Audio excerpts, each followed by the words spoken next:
4 hostel बांधायच्या देखून 2 मुलींची आणि 2 मुलांची, यामध्ये आम्ही निर्णय घेऊ शकत नाही। यामध्ये जी आदिवासी समिती आहे, मग आमदारांची असेल खासदारांची असेल, त्यांनी या बाबतीमध्ये निर्णय घेतला पाहिजे।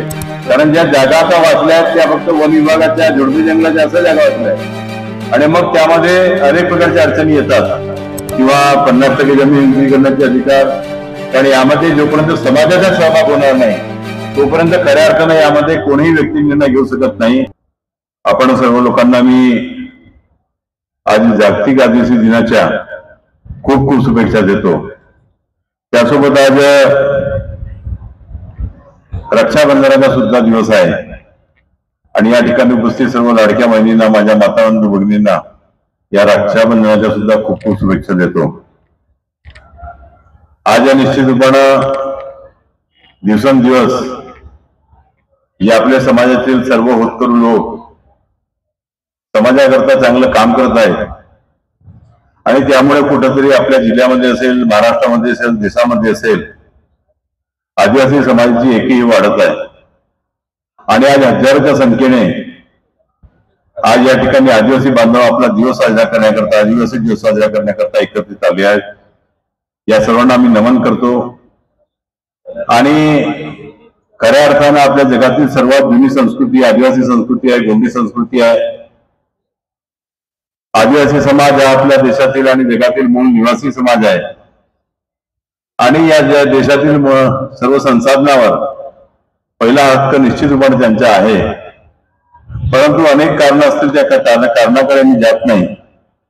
परंतु आजही ज्या प्रमाणामध्ये आपला विकास झाला पाहिजे तो विकास होऊ शकला नाही, अनेक समस्या सुटू शकल्या नाही।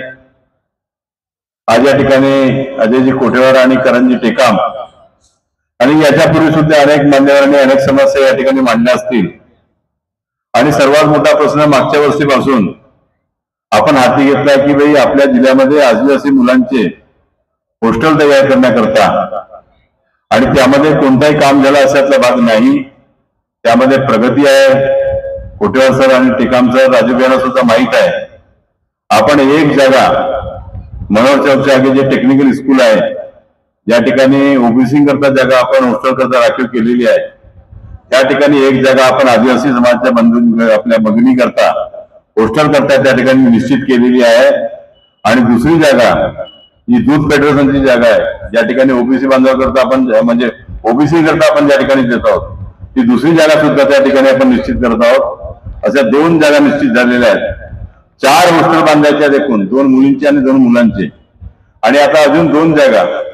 आता तुमच्या जे प्रकल्प अधिकारी आहेत त्यांना आम्ही कुड्याची जागा दाखवली, त्यांना जवळच्या नागराची जागा दाखवली। कारण जागाचे टायटल सुद्धा क्लिअर असले पाहिजे ना। कारण ज्या जागा आता वाचल्या आहेत त्या फक्त वन विभागाच्या, झुडपी जंगलाच्या अशा जागा वाचल्या आहेत आणि मग त्यामध्ये अनेक प्रकारच्या अडचणी येतात। परंतु तुम्हाला मी निश्चितपणे सांगू इच्छितो की या वर्षामध्ये कोणत्याही परिस्थितीमध्ये आदिवासी विद्यार्थ्यांच्या वसतिगृहाकरता आज प्रफुल्लभाई असतील, राजूभाई असतील, आम्ही असो, आमचे पालकमंत्री असो, कोणत्याही परिस्थितीमध्ये 100% तुमच्या आदिवासी मुलांच्या वसतिगृहाकरता जागा निश्चित करण्यात येईल। यामध्ये कोणत्याही प्रकारचे दुमत राहणार नाही। त्याकरता मोठ्या प्रमाणावर निश्चितपणे कारवाई सुरू आहे। त्याच्या दर म्हणजे महिन्याला आम्ही त्याचा आढावा घेतो आणि यानंतर मागेच शासन म्हटल्यानंतर आपले मंत्री महोदय जेव्हा गोंदियाला आले होते आणि त्यांनी शब्द दिला की तुम्ही जागा द्या आणि जागा दिल्यानंतर लगेच आम्ही हॉस्टेल बांधण्याकरता पैसे देऊ।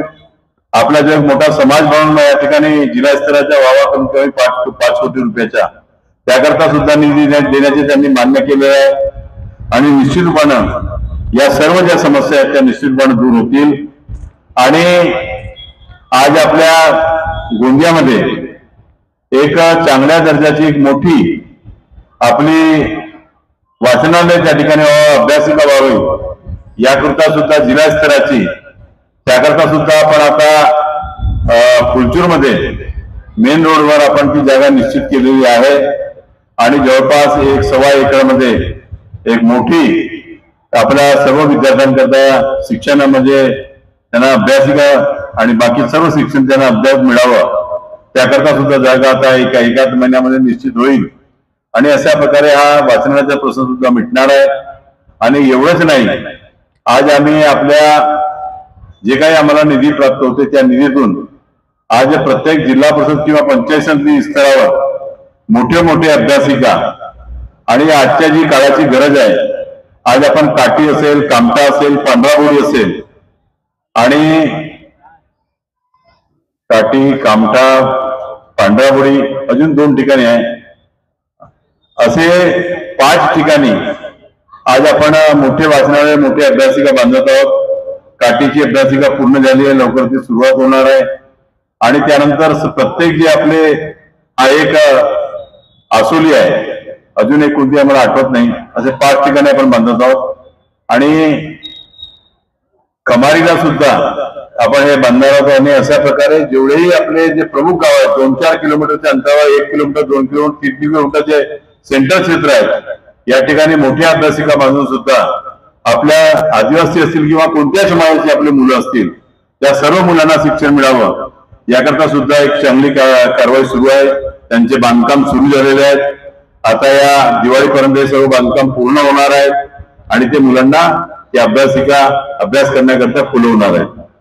आणि यासोबतच आज शासनाच्या विविध ज्या समस्या आहेत, आज एक चांगली गोष्ट या ठिकाणी मांडण्यात आली की आज खऱ्या अर्थानं आदिवासी समाजाच्या विकासाकरता जी जमीन आहे, आता आदिवासींची जमीन त्यांची ते म्हणजे बेजमीन होऊ नये आणि म्हणून याकरता आदिवासी समाजाच्या मागणीवरच शासनाने त्यांच्या जमिनीच्या विक्रीवर बंदी आणली होती. परंतु आता जग बदलत आहे आणि खऱ्या अर्थानं अनेक ठिकाणी जमिनीचे भाव खूप मोठ्या प्रमाणामध्ये वाढलेले आहेत. आज माझ्याकडे काही लोक येतात, आदिवासी बंधू, आज 4,000-5,000 स्क्वेअर फीट झालेली जमीन सुद्धा आदिवासी बांधवाची गोंदिया शहरामध्ये आहे. आणि परंतु नाईलाजाने त्यांना अनेक लोकांना, खोट्या लोकांना काहीतरी कमी भावामध्ये ही जमीन विक्री करतात. मग ते आम्हीच दाखवतात, आम्ही तुमची हे मंजुरी वगैरे आणून देऊ वगैरे वगैरे वगैरे. परंतु यामध्ये आम्ही निर्णय घेऊ शकत नाही. यामध्ये जी आदिवासी समिती आहे, मग आमदारांची असेल, खासदारांची असेल, त्यांनी या बाबतीमध्ये निर्णय घेतला पाहिजे. आणि सरकारला मग तुम्हाला ती जमीन त्यांना विक्री करण्याचे अधिकार किंवा 50% जमीन विक्री करण्याचे अधिकार, कारण यामध्ये जोपर्यंत समाजाचा सहभाग होणार नाही तोपर्यंत खऱ्या अर्थानं यामध्ये कोणीही व्यक्ती निर्णय घेऊ शकत नाही. आणि म्हणून आपले जे तुम्हाला वाटत असेल तर आदिवासी समितीची जी बैठक असते किंवा जे आमदारांची, आपल्या आदिवासी आमदारांची समिती आहे, त्यामध्ये आपण हा विषय ठेवा आणि निश्चित रूपाने जर तुमचा विषय योग्य असला आणि त्यामध्ये कशा प्रकारचे विक्री करायचे, काय करायचे, असे सर्व तुम्ही नियम आणि ज्या सर्व बाजू आहेत ते मांडलं तर निश्चित रूपाने सरकार सकारात्मक निर्णय घेऊ शकते. परंतु मी तुम्हाला सांगू इच्छितो, जर खऱ्या अर्थानं एखादा आदिवासी समाज अडचणीमध्ये असेल, एखादा बंधू, आणि त्याला जमीन जर विक्री करायची असेल आणि मग त्याला मंजुरी देण्याचे अधिकार शासनाला आहेत आणि असा कोणी खऱ्या अर्थानं जर असा कोणी असेल आणि जर त्याला शासनाची मदत घ्यायची असेल तर त्या व्यक्तीला सर्व प्रकारची मदत करण्याची आमची तयारी आहे. त्यांचे प्रस्ताव जिल्हाधिकारीपासून शासन स्तरापर्यंत नेण्याकरता जी कारवाई करावी लागते आणि त्याकरता जी मेहनत करावी लागते ती मेहनत करण्याकरता असा कोणी व्यक्ती असेल तर निश्चितपणे आपण त्यांच्या सोबत राहू आणि त्यांना ही जी आपली मंजुरी आहे जमीन विक्रीची ती मंजुरी मिळवून देण्याकरता निश्चितपणे प्रयत्न करण्यात येतील. आज वेळ भरत झालेला आहे. आज निश्चित रूपानं आपण सर्वांकरता अभिमानाचा दिवस आहे की पावसाळा असताना सुद्धा सर्व आपले बंधू भगिनी, आपले लहान लहान बालके पावसाळ्यामध्ये सुद्धा उघड्यावर या ठिकाणी सर्व उपस्थित आहेत. पुनश्च आपण सर्व लोकांना या दिनाच्या निश्चितपणे खूप खूप शुभेच्छा देतो. धन्यवाद. जय हिंद, जय भारत, जय सेवा, जय गुणवान.